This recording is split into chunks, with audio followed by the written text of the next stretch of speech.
So, hindi pinanganak si Kristo ng Disyembre. Alam nyo kung bakit. Ito na nyo yung Hodea, oh. Ganyan ang itsura. Pati kotse, lubog eh. Yan. Ngayon, nung ipanganak si Kristo, hindi naman Disyembre. Alam nyo kung bakit. Kasi nung gabing ipinanganak siya, may mga pastor na nasa bukid. Pinagpupuyatan yung kanilang kawan sa gabi. Yon. Meron ba naman pastor na punong-puno ng yelo yung bukid, ilalabas yung kanyang mga kawan? Napakaginaw nun. At saka hindi naman kakain ng yelo yung mga tupa. Diba?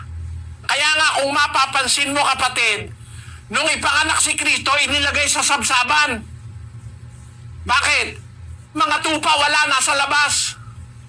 Kung Disyembre yan, yung mga tupa nandun sa loob, hindi pwedeng ilagay ni Maria si Kristo sa sabsaban dahil kakainin ng mga tupa yung mga damo ron di ba? Ibig sabihin, wala yung mga tupa dahil yung mga pastor nga na nasa labas nagpupuyat sa bukid Ibig sabihin, hindi tiempo ng Disyembre yan. At walang emperador ng Roma na mag-uutos ng census ng winter. Napakahirap sa tao maglakbay pag winter. Pwede ba namang winter saka ka mag-uutos ng census? Most probably, ang census ginagawa hindi winter. Pag matalino yung nag-iisip na emperador, siguradong matalino yon. Dahil dadahilanin ng tao, hindi po kami emperador na kalaka dahil punong-puno ng yelo daan Delikado. Ayun, kung Disyembre. Pero ang totoo kapatid, hindi Disyembre ipinanganak ang ating Panginoong Jesucristo.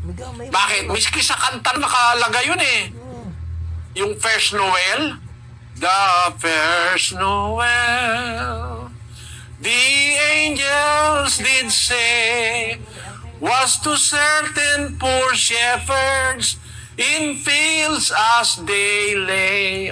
Asan yung shepherds? Nasa fields.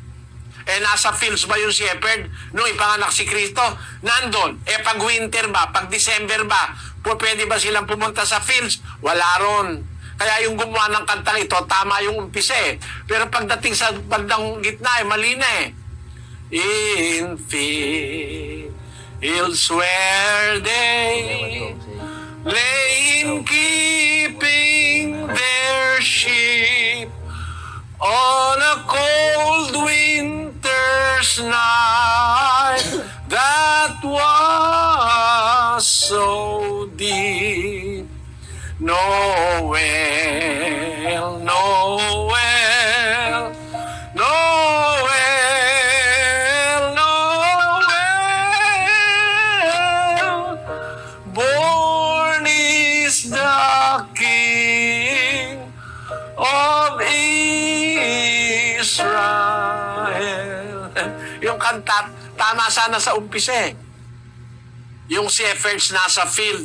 Kaya lang, sa bandang gitna, on a cold winter's night that was so deep.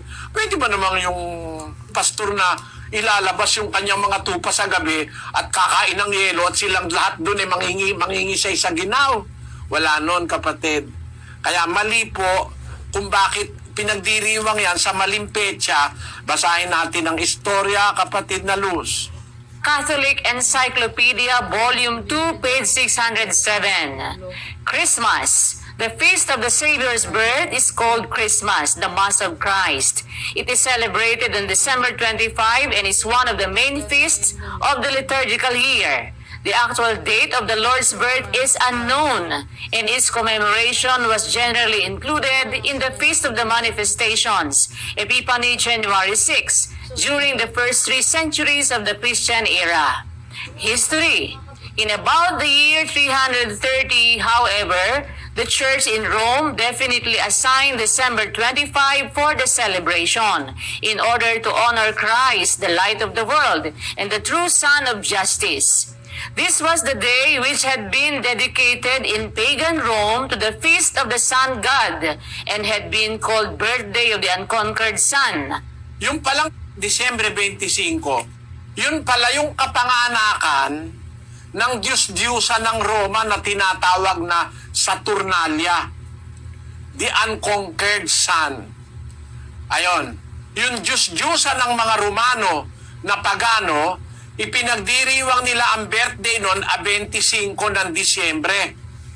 Doon itinaon naman yung pagdiriwang ng birthday ni Jesus.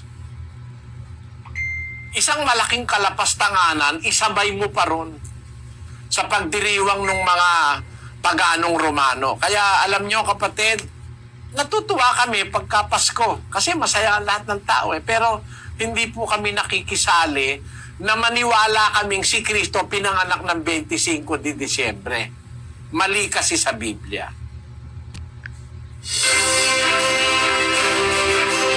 Hindi naman kami tutol na magdiwang kayo ng kapanganakan ni Kristo kung gusto nyo. Kaya lang mali po yung petsa.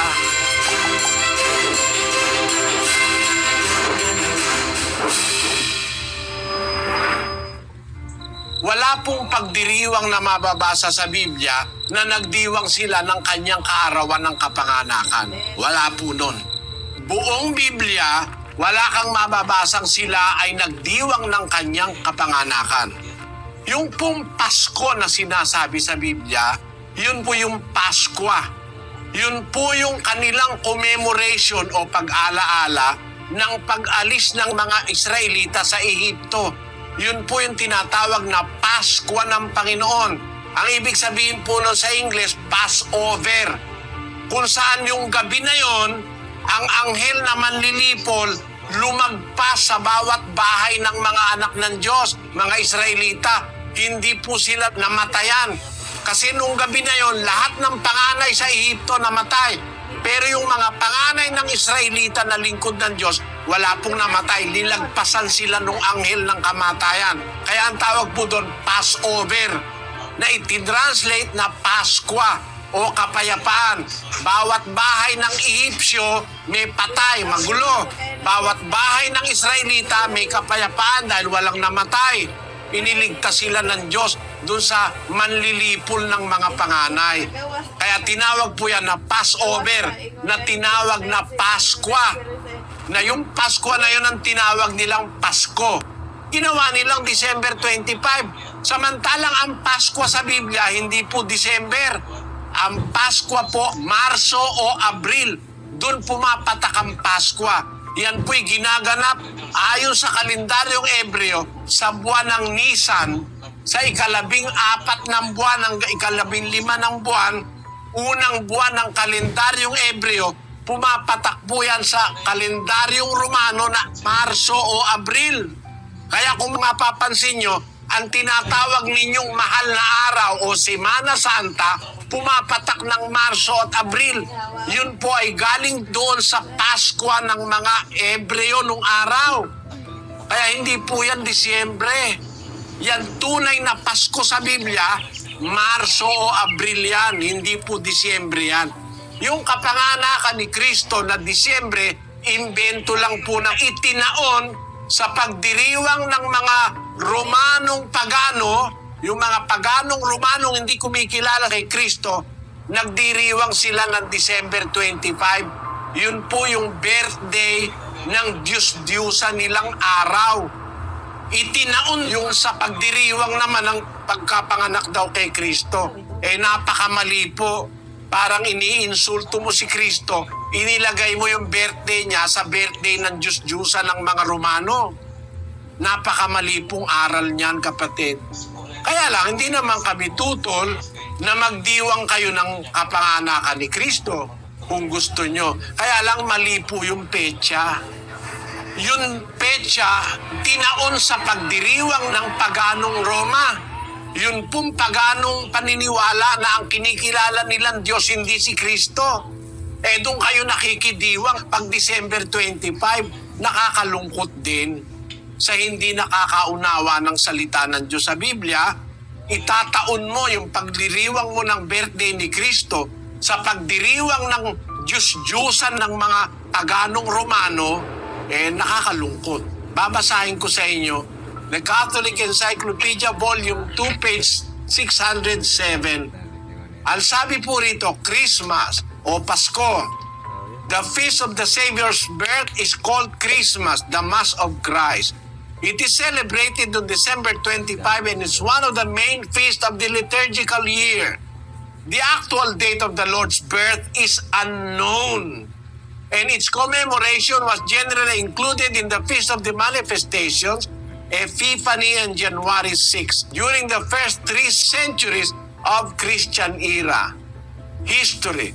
In about the year 330, however, the Church in Rome definitely assigned December 25 for the celebration in order to honor Christ, the light of the world and the true Son of Justice. This was the day which had been dedicated in pagan Rome to the feast of the Sun God and had been called Birthday of the Unconquered Sun. Kita nyo? Yan ay birthday ng paganong paniniwala, yung kanilang Diyos ng pagano. Doon itinapat. Sabi ng Encyclopedia Catholica, yan ay ginawa lang noong 330 AD. Pero nung mga unang ginagawa nila yan, 6 ng Enero. Kaya naglipat lang sila ng December 25. Parehong mali. Hindi rin naman January. Nilipat sa December. Hindi rin naman December ang pagkapanganak ni Kristo. Yan pong aral na yan ay imbento. At may insultong kasama yan. Itinaon sa pagdiriwang ng piyesta ng Diyos ng pagano. Yan po ang insulto dyan. Kaya nasa sa inyo po kapatid kung naniniwala kayo, hindi naman namin kayo pinipilit.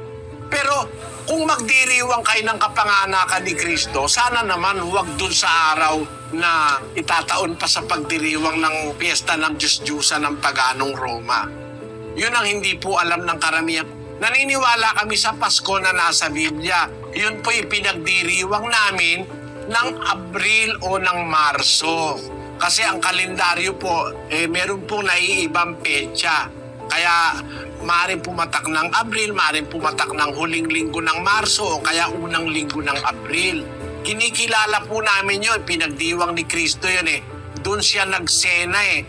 Doon siya naghapunan sa Pasko. Meron din po kami noon.